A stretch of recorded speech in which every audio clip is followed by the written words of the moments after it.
Bienvenidos a La Orden Negra, un podcast donde todos los viernes yo, Maureen Cruz, les estaré narrando mitos, leyendas urbanas, historias de terror y muchísimo más de lo que mi cerebro de nerd tenga para dar, y créanme que es mucho. Hoy es viernes de creepypastas y por eso les vengo con uno de mis creepypastas favoritos, el experimento ruso del sueño, donde dicen que la KGB mantuvo despierto a 5 soldados por 15 días con resultados totalmente aterradores. Empecemos.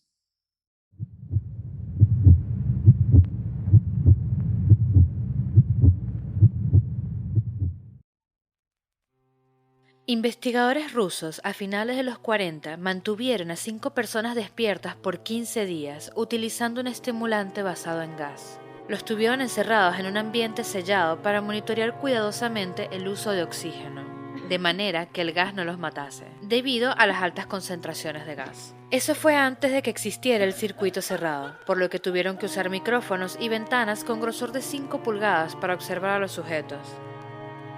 El cuarto estaba lleno de libros, cobijas para dormir, pero ninguna cama, agua corriente, baño y la suficiente cantidad de comida para que los 5 sobrevivieran por un mes. Los sujetos de prueba eran prisioneros políticos y de guerra declarados enemigos del Estado durante la Segunda Guerra Mundial. Todo estuvo bien por los primeros 5 días. Los sujetos rara vez se quejaban después de que falsamente se les había prometido su libertad si aceptaban tomar parte de la prueba y no dormir por 30 días. Sus conversaciones y actividades fueron monitoreadas y los científicos notaron que conforme pasaba el tiempo, ellos hablaban sobre incidentes traumáticos de su pasado. Después de 5 días, se empezaron a quejar de las circunstancias y eventos que los llevaron a donde estaban y empezaron a demostrar paranoia severa. Dejaron de hablar entre ellos y comenzaron a murmurar de manera alterna en los micrófonos. De manera extraña, todos parecían creer que podían ganar la confianza de sus captores si traicionaban a sus camaradas. En un principio se creyó que esto era un efecto del gas. Después de 9 días, el primero de ellos empezó a gritar. Corría por todo el cuarto gritando repetidamente por 3 horas seguidas. Después trató de continuar gritando, pero solo podía dar un grito ocasional. Los científicos postularon que físicamente se había destrozado las cuerdas vocales. La parte más sorprendente de este comportamiento fue cómo sus compañeros reaccionaron a esto. O mejor dicho, cómo no reaccionaron. Continuaban murmurando en los micrófonos hasta que el segundo de los prisioneros comenzó a gritar. 2 de los prisioneros que no gritaban tomaron los libros y llenaron página tras página de sus propias heces y de manera calmada los pusieron sobre las ventanas del cuarto. Los gritos cesaron de repente, al igual que los murmullos de los micrófonos.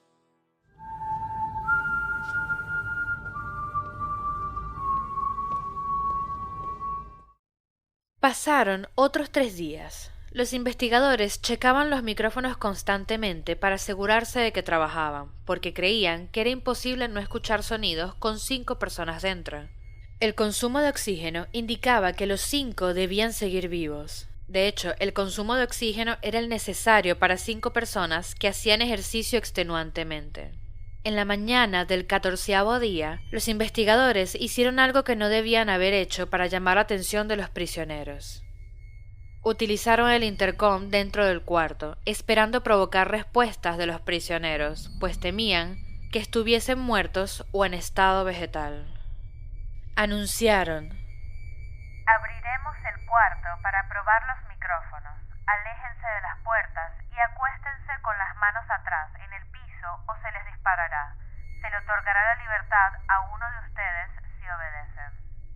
Para su sorpresa, escucharon solo una frase con voz calmada: No queremos ser liberados. Hubo un gran debate entre los investigadores y fuerzas militares que financiaban el proyecto, sin poder provocar más respuestas utilizando el intercom. Finalmente se decidió abrir el cuarto a la medianoche del día número 15. Se limpió el gas del cuarto y se llenó de aire fresco. Inmediatamente, voces de los micrófonos empezaron a objetar. 3 voces diferentes rogaban por la vida de sus seres queridos, que encendieran el gas nuevamente. Se abrió el cuarto para sacar a los prisioneros. Gritaron más fuerte que nunca, al igual que los soldados cuando vieron lo que había dentro. 4 de los sujetos seguían vivos, entre comillas.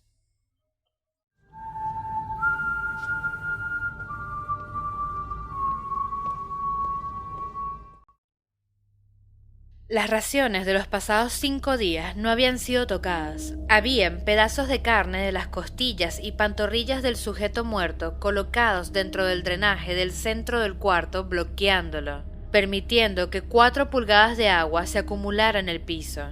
Los 4 sobrevivientes también tenían pedazos de piel y carne arrancada de sus cuerpos. La destrucción de tejidos y la exposición de huesos en la punta de sus dedos indicaba que las heridas fueron infligidas por las manos, y no con los dientes como era de suponerse.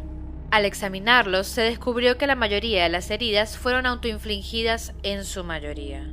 La piel y los órganos de detrás de las costillas fueron removidos, mientras que el corazón, los pulmones y el diafragma seguían en su lugar.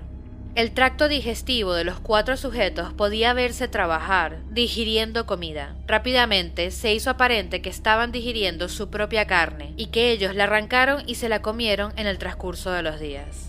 La mayoría de los soldados eran fuerzas especiales rusas en las instalaciones, pero aún así muchos se negaban a regresar al cuarto para sacar a los prisioneros. Estos, sin embargo, insistían a gritos que los dejaran dentro y de manera alterna rogaron y demandaron que se encendiera el gas nuevamente para evitar quedarse dormidos. Para sorpresa de todos, los sujetos pusieron una resistencia feroz durante la extracción. Un soldado ruso falleció cuando uno de los sujetos le mordió el cuello. Otro fue gravemente herido cuando otro de los prisioneros le mordió la arteria femoral y los testículos. Otros 5 soldados perdieron la vida, si se cuenta aquellos que se quitaron la vida en las semanas consecuentes al incidente. Durante la lucha, uno de los prisioneros dañó su vaso, sangrando de manera casi inmediata. Se intentó sedar al sujeto, pero fue imposible. Se le inyectó más de 10 veces de la dosis humana de morfina, y aún así luchó como un animal rodeado, rompiendo las costillas y un brazo de un doctor. Se veía latir su corazón al máximo por 2 minutos completos mientras se desangraba, y continuó gritando por más de 3 minutos, atacando a quien se le acercara, repitiendo la palabra más una y otra vez, cada vez más débil, hasta que cayó en silencio. Los otros 3 sobrevivientes fueron inmovilizados fuertemente y llevados hacia instalaciones médicas. 2 de ellos, con cuerdas vocales intactas, demandaban continuamente más gas para permanecer despiertos.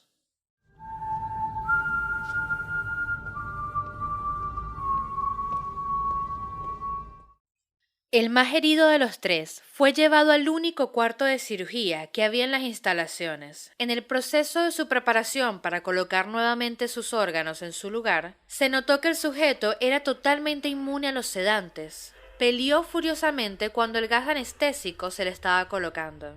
Se necesitó un poco más de anestesia de la normal para sedarlo, pero al momento que sus ojos se cerraron, su corazón se detuvo. En la autopsia se encontró que en su sangre había 3 veces la cantidad normal de oxígeno. También se rompió 9 huesos en la lucha para no ser controlado. El segundo sobreviviente era el que primero gritó del grupo. Con sus cuerdas vocales destruidas no pudo objetar la cirugía y solo reaccionaba agitando violentamente la cabeza en desacuerdo cuando se le administraba el gas anestésico.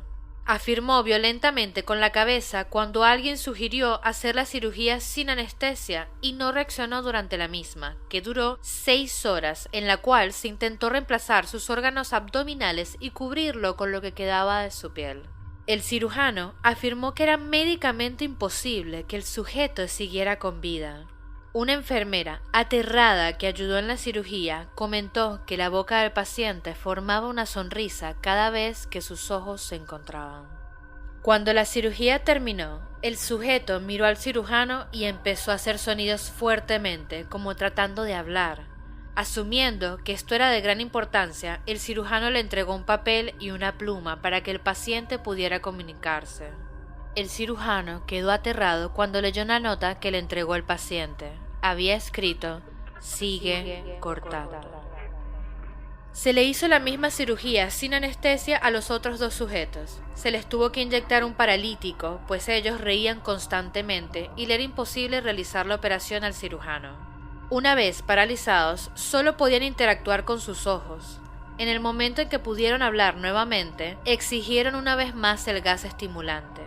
Los investigadores trataron de averiguar por qué se lastimaron de esa forma a sí mismos y por qué querían el gas nuevamente. La única respuesta fue: debemos permanecer despiertos.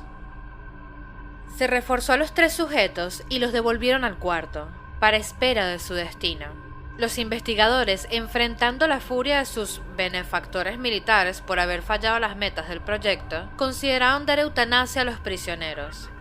El comandante, un ex KGB, vio potencial en el proyecto y en su lugar decidió ver qué pasaría si ponían el gas nuevamente. Los científicos se negaron rotundamente, pero al final tuvieron que aceptar. En preparación para ser sellados nuevamente en el cuarto, los prisioneros fueron conectados a un monitor EEG. Para sorpresa de todos, los 3 dejaron de pelear en el momento que se dieron cuenta que los regresarían al gas. En este momento era obvio que los 3 estaban haciendo un gran esfuerzo por mantenerse despiertos. Uno de los prisioneros estaba murmurando una canción. El sujeto mudo peleaba con sus ataduras de piel, como si tratara de enfocarse en algo. El último sujeto mantenía su cabeza en la almohada y parpadeaba rápidamente. Siendo este el primero al que se le puso el EEG, la mayoría de los investigadores monitoreaban sus ondas cerebrales con sorpresa. Eran normales la mayor parte del tiempo, aunque algunas veces apareció una línea recta de manera inexplicable. Parecía que repetidamente sufrían de muerte cerebral.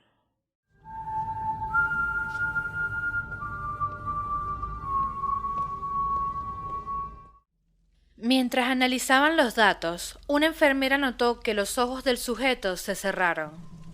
Sus ondas cerebrales cambiaron inmediatamente por las del sueño profundo. Luego se pusieron rectas y de manera simultánea su corazón se detuvo. El único sujeto que quedaba que podía hablar comenzó a gritar para que lo encerrara en ese momento.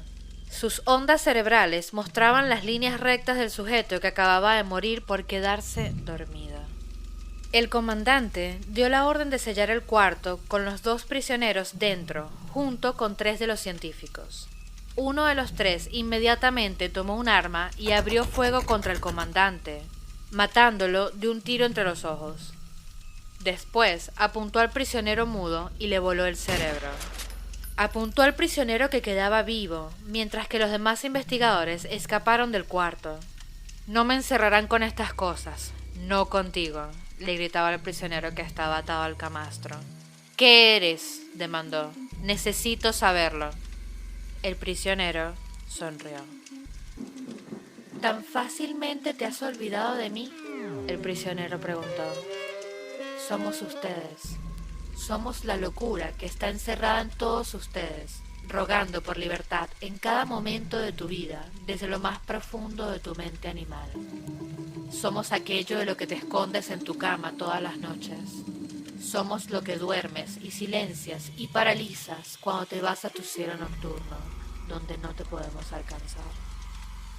El investigador hizo una pausa, apuntó al corazón del prisionero y disparó. El EEG mostró una línea recta mientras el sujeto débilmente murmuró: «Casi tan libre».